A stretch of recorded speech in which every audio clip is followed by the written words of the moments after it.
नमस्कार, आप देख रहे हैं सान इंडिया। मैं हूं बलराम बिहारी। राज्यसभा में राणा सांगा को गद्दार कहने वाले सपा सांसद रामजी लाल सुमन के आगरा स्थित आवास पर बुधवार को करनी सेना के कार्यकर्ताओं ने हमला कर दिया। 1000 से ज्यादा कार्यकर्ताओं ने बुलडोजर लेकर रामजी लाल सुमन के आवास पर पहुंच गए। वहां उन्होंने जमकर तोड़फोड़ की, पथराव भी किया। इस दौरान पुलिस और कार्यकर्ताओं के बीच झड़प भी हुई। इस झड़प में पुलिसकर्मी भी घायल हुए हैं।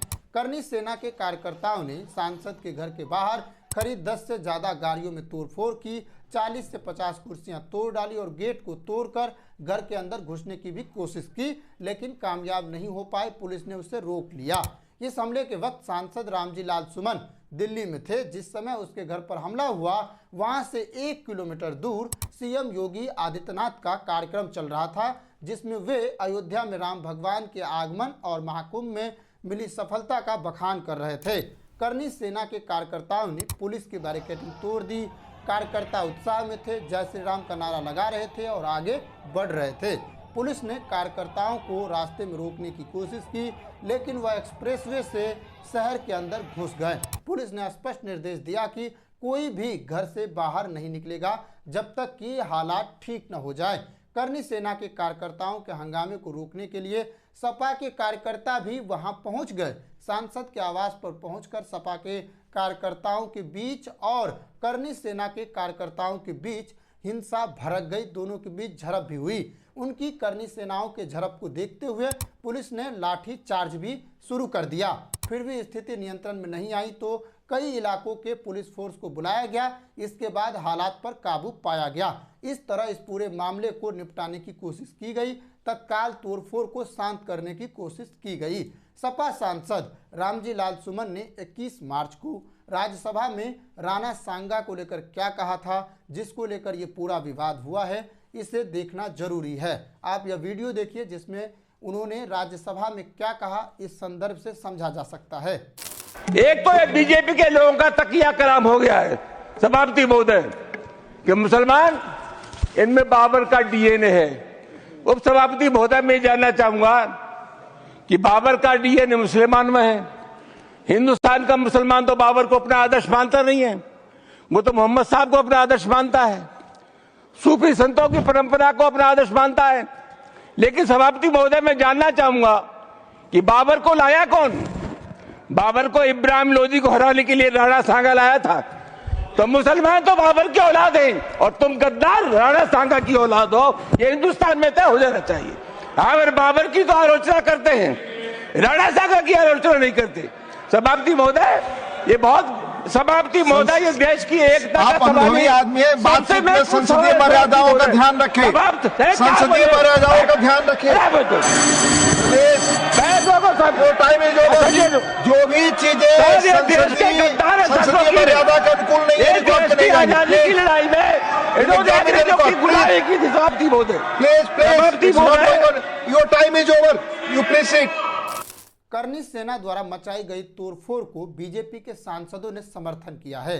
वहीं अखिलेश यादव ने सरकार द्वारा समर्थित बताया है इसे। फतेहपुर सीकरी के भाजपा सांसद राजकुमार चाहर करनी सेना के समर्थन में उतर आए हैं। उन्होंने कहा, आगरा में सपा सांसद के घर के बाहर युवकों द्वारा किया गया प्रदर्शन स्वाभाविक प्रतिक्रिया है। महाराणा सूरवीर महान योद्धा राणा सांगा जी के विरुद्ध बेशर्मी भरे बयान पर देश भर में आक्रोश है, ऐसा कहना है। और ये कहना है कि यह एक स्वाभाविक घटना है। नौजवान है, उन्होंने कुछ भी गलत नहीं किया है।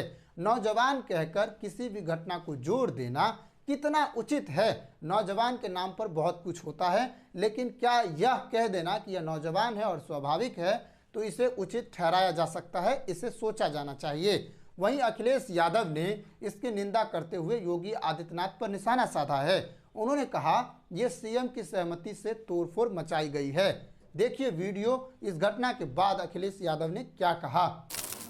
इतिहास और इतिहास के पन्ने, चाहे हम हों चाहे भारतीय जनता पार्टी के लोग हों, हम लोगों को किसी को भी इतिहास के पन्ने नहीं पलटना चाहिए, क्योंकि इतिहास में क्या घटना घटी है हम इतिहास की उन किताबों को पढ़ रहे हैं, उसकी इंटरप्रिटेशन अपने हिसाब से कर रहे हैं। भारतीय जनता पार्टी ने जब भी इतिहास के पन्ने पलटे हैं तो वो पन्ने पलटे जिससे उन्हें पॉलिटिकल लाभ क्या हो सकता है और राजनीतिक लाभ के साथ साथ नफरत किससे फैल सकती है, कौन राजा था, कौन महाराजा था, किसने क्या किया, वो इतिहास की बात है। आज हम आगे बढ़ने की बात करें। और जो रामजी सुमन जी के साथ घटना हुई है, निंदनीय है, दुखद है। एक दलित सांसद जो बहुत ही अनुभवी हैं, बहुत सीनियर हैं, उनके घर पर तब अटैक होना जब मुख्यमंत्री वहीं पर हैं। इसका मतलब मुख्यमंत्री जी की सहमति से हुआ है। ये जो जीरो टॉलरेंस की बात करने वालों का जीरो टॉलरेंस ही जीरो हो गया है। वहीं इस घटना पर अखिलेश यादव ने ट्वीट भी किया है, जिसमें उन्होंने कहा, मुख्यमंत्री के उपस्थित रहते हुए भी पीडीए के एक सांसद के घर पर कुछ लोगों द्वारा तोड़फोड़, हिंसक वारदात जब नहीं रोकी जा सकती है तो फिर जीरो टॉलरेंस तो जीरो होना ही है।